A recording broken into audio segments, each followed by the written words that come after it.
Good everyone, welcome to this video. Today it's a review on the Ki-44-II Otsu. Now this little aircraft is 850 Golden Eagles and I got it during the sale for Gaijin's, I believe it was their 5th or 6th anniversary of the game or something like that, or it was their 7th. And Hairy Feet had been suggesting this aircraft to me for quite some time, and to be honest, I'm sort of glad I got it. Now, it does have its problems, but obviously we're going to go over that shortly, and we're just going to go over the aircraft as a whole. So the Ki-44 Airframe, not going to go on about the guns yet, is probably one of the best lower tier Japanese aircraft. And it's about, in terms of climb rate, on par with CW21 in most situations that I find myself in. Now, in terms of maneuverability, they're actually pretty equal. However, in most situations, I've been able to outturn the CW and shoot it down. The vertical energy retention due to the power of the engine and the light airframe is very good. The top speed is very good. The turn rate, even though it's not really as maneuverable as its familiar Japanese counterparts as the Ki-43 and the A6M20, it's still reasonably maneuverable. You're not going to be beating stuff like Spitfires, but you're going to be able to beat most aircraft that you see. So, what about armament? Your nose guns are the standard Japanese 12.7 machine guns. Two 12.7 Ho 103s. They're alright. They're not the best, but they're alright. My personal recommendation is either air targets or even tracers. Tracers can be hit and miss though, so take with it how you will. However, the tracers are actually really useful against light tanks because obviously it's got a large quantity of APT rounds. However, take this how you will. That is your personal preference. It's when we get to the 40 mils. Now, the 40 mils fire what is essentially a caseless shot. So it has very poor muzzle velocity. If you look at that, 246 meters per second. That is horrendous. And, well, the air targets, like the bullets in this machine gun aren't exactly much greater, but the 246 meters per second muzzle velocity will catch you off guard, and I even screw it up a couple times during this battle. But once you get in tune with it, you can pretty much one-shot any plane it hits, other than a Sunderland. I haven't had a chance to test it on a Sunderland, but from what I've heard from Harry, they really don't care. So feel free to test that. But from what he said, they really don't care. So I wouldn't advise engaging Sunderlands or any big twin or four-engined heavy bomber. The only bomber I've engaged and killed is a B-34. I mostly engaged fighters in this aircraft. So, what about any external armament? Can you use it in ground forces? You actually can. Two 50-kilogram bombs or two 100-kilogram bombs. For obvious reasons, you want the bigger boom. The 40 mils I have not fully tried on any vehicles, however, with a limited penetration of just 3mm, they're only really effective against trucks, and even then, the small explosive charge isn't really enough to warrant them being fired at ground targets. But personally, if you want to give a gunner on board a half-track or a truck a bad day at the office, start firing these or maybe drop a bomb on their head. But otherwise, I had a really good time spading this. Well, I say spading, more like trying to get this thing for a review. I don't know why I said spading, because I've had that many bloody spade reviews recently. But this aircraft is certainly one of those that you're going to have a lot of fun in if you know what you're doing. Like I say though, this thing is not the most agile dancer at the ball. You're going to have aircraft that are going to beat you. But that's fair enough. So in fact, before we continue, I'm just going to briefly show what I got in this aircraft whilst I was flying it. So 5 deaths, 27 air kills, 24 ground targets. But here's the kicker, 35% win rate. That is mostly due to the CW21, the J22B, the Chica, and everything else being spammed at the moment. This, and I forgot to mention it in the Corsair review, But this is quite common now in lower tier games with Axis aircraft because they just completely get slaughtered by what they see. The battle ratings have changed, but even so, it's just one of those situations where you really have to be dependent on your team being actually good against the overpowered aircraft, which in the majority of cases isn't the case. But even so, let's get into it. This is a 22, nearly 23-minute battle, but don't worry, I'm going to compress it down. And you'll see me make a couple of mistakes throughout the battle, which I hope some people take away from and learn from it. But obviously, I've admitted that I've made mistakes. I don't claim to be the best player, albeit some people have actually tried to point the finger at me and try and say that. I'm not going to say any names, but let's just say there was a incident in the Discord server, and someone tried to accuse me of being the best player, or like me saying that I'm the best player in War Thunder. I'm not. Never claimed to be. And yes, that was a very, like, that cloud just, you just click your fingers and that cloud just appeared in the replay then. So, this is a 2-7 down tier. Well, I say 2-7 down tier, more like a 2-7 slight up tier, more like. Personally, this aircraft could probably sit at 2-7 because of its performance, but that's just me. So here's where mistake number 1 comes in.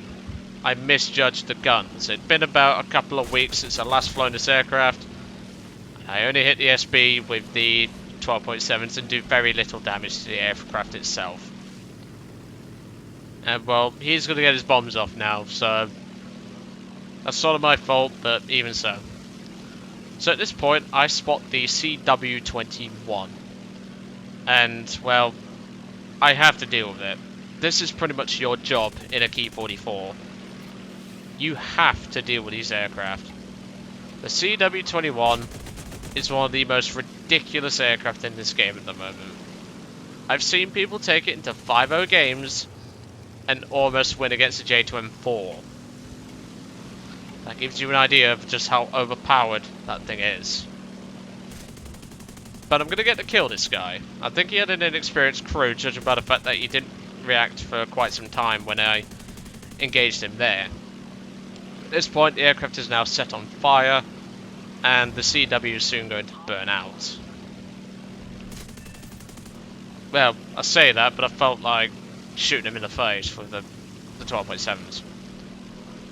That's my first kill. One of many, let's just say, because this is a 1 in a million battle. I absolutely loved like playing this battle.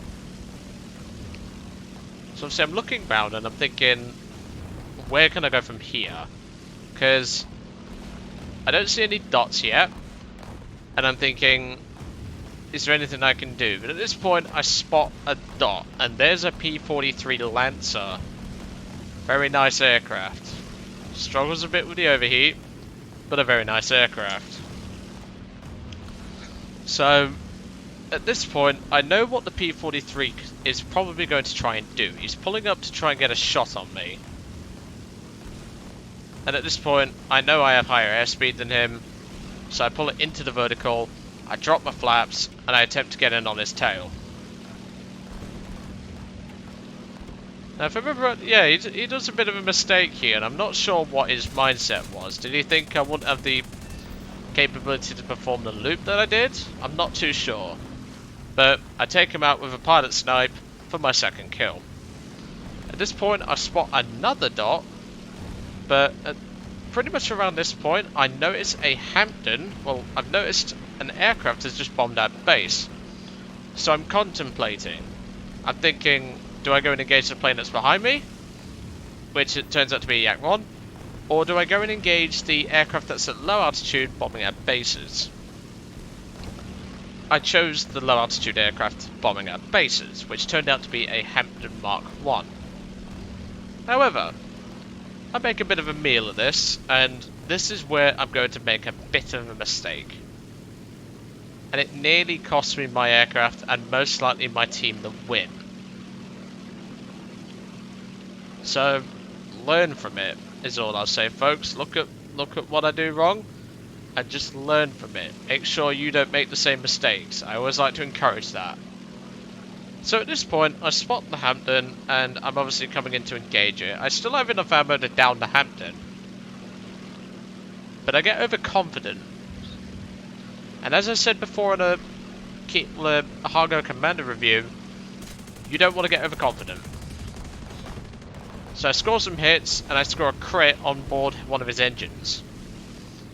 At this point, the Hampton pulls up to try and get a shot with his nose gun on me, but I'm not falling for that old trick, and I go into the vertical and try to engage him. At this moment, I'm not making any mistakes, but in a moment, I am going to. The Hampton is desperately trying to get to the base to bomb it, and I'm trying to prevent that because we kind of need tickets. But at this point, I didn't know his gunner was still alive in the top, and I completely forgot that the gunner could elevate that high, and he just smacked me quite hard in the engine. And again, I didn't learn from it. So at this point, I start aiming for the gunner, but not the aircraft's engine or anything like that to cause a fire. Once again, this is an error on my part. I didn't know if his lower gunner was still alive. I don't believe it was. But obviously I'm only down to around 80 rounds at this point. And I'm just thinking, what should I do? But obviously he pulls up at this point, and this is where he spanks my engine even harder. He borderline shoots out my engine right there. The Hampton, however, has lost all his airspeed, and he's going to crash very shortly. However, I still made the mistake of turning back to engage him. I should have left the Hampton, but I went for the engine shot, which is going to finish off that Hampton. But just to point out the damage to my aircraft, my pilot is heavily wounded and the engine is orangey/red. Don't correct me, I'm colorblind, alright? Well, to certain colours I should say. Like that to me looks like orangey, sort of like a dark orange sort of colour. Which is not the sort of colour you'd want for safe engine operation. But at this point, the Hampton is soon to crash land, and well, due to him leaving his engine running, his engine is going to fail and I'm going to get a kill for it. Due to how long it takes to get back to my base, I'm not going to let you sit through it because it took a while. And well, the engine is about to fail around about... Well, the engine failed pretty much as soon as I touched the wheels on the ground. It doesn't show it in the replay, but the engine was dead as soon as my wheels touched the ground, so at this point, I decided, okay, my team's struggling a bit, but I know that Hampton's still alive. But obviously, I've just gotten a kill credit for him. He's not actually J'd out. And at this point, I figured, okay, I can make sure he doesn't spot our team. How am I going to do that, may you ask? Well, there's two options I can employ.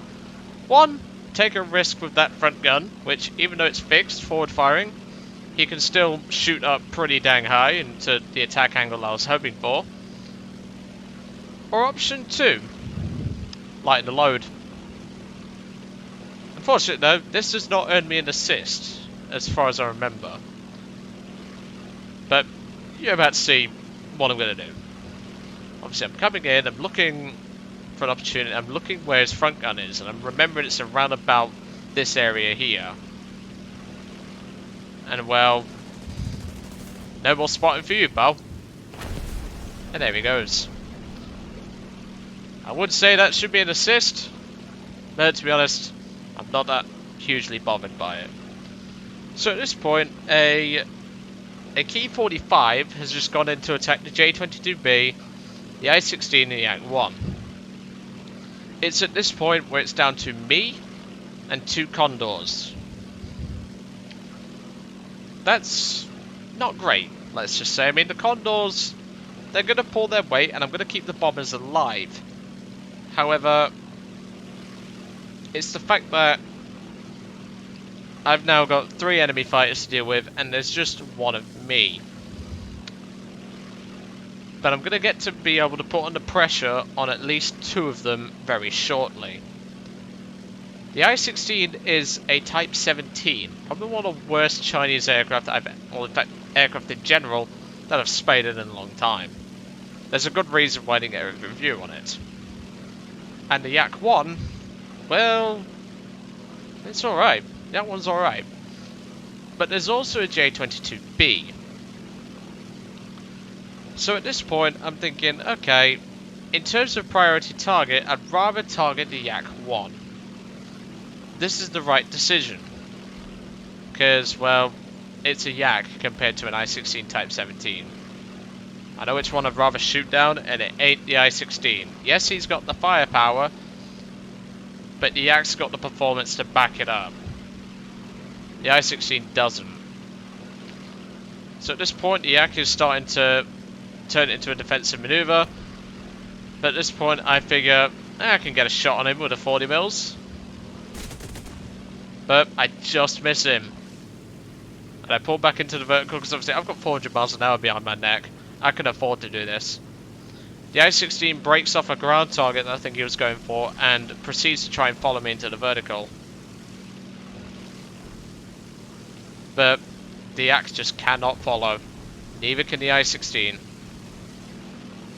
At this point, I'm about to boot the rudder, flip it around, and, well, this Yak is not going to have a very good day, let's just say. The 40 mils hit and disintegrate the Yak. That's kill number 4. Now we're down to the J-22B and the I-16 Type 17. But look at the altitude comparison and the airspeed comparison. I have much higher airspeed than him. I have much higher altitude. It's the end game for this I-16, I'm afraid. And, well, I score a minor hit with the 50 cals. The 40s just miss. But obviously, I have the airspeed. He doesn't. So I just pull it into the vertical. I drop my flaps again to turn it around onto him. And I'm keeping an eye out for the J-22B. But at this point, the I-16's done. I'm out of 40 mil. But I'm able to keep on the I-16. I pull it back into the vertical because obviously I'm going a bit too fast for my liking. And there's nothing this poor I-16 can do. Absolutely nothing. As I said though, this aircraft is a tad under-tiered in my opinion, due to its performance. Fair enough, the guns do limit it a little bit. And that I-16's over-tiered. Simple fact. So that's kill number 5 and that's my ace, but remember our J-22B friend? I put in chat he's climbing, he wasn't, but, well, not this time. But obviously, he's spotted me and he obviously wants to deal with me. And he starts making a slight dive towards me. This is where this guy makes a bit of a mistake. So, I've said to the Condors in chat, be ready, I need ammo. But then I decided I can engage if necessary, because I had about 250 rounds of 50 cal ammunition left. So I turned back to help my bombers. Because, well, even though these guys are flying in formation, they're Condors. They're very vulnerable to fires and stuff like that. And from a J-22B's guns, that further adds that up. But at this point, he's trying to do vertical attacks on the Condors. And this is where I had tracer rounds loaded, by the way, folks. I forgot to mention that. You can see what I mean by hit and miss. I score a crit on the oil and the engine. But to me, if that was air targets, that would have killed him a lot quicker, personally. But the Condors are about to bomb his base. He's trying to avoid. He's trying every trick in the book, but it's over for him. And I'm pretty sure he knew it. The Ki-44 is just so more versatile compared to a J-22B. Yes, the J-22B is a great aircraft, but put it in a dogfight against Ki-44, I know what's winning, and it ain't the J-22. But at this point, he's lost all his airspeed, and, well, that's the end of it. Pilot snipe and an engine fire. Kill number 6. The Condors almost killed the base, by the way, for anyone that was interested. You can see just how close they were to actually killing the base. But yeah, 850 Golden Eagles, I think it's worth your time. Like I say, practice for the 40 mils. Do it in custom battles, do it with your mates, just practice the 40 mils. That's half your armament after all. Yes, it goes quick, but trust me, it will help. But anyway, I'll see you all next one. Hope you enjoyed today's review, and I'll see you all on the next one.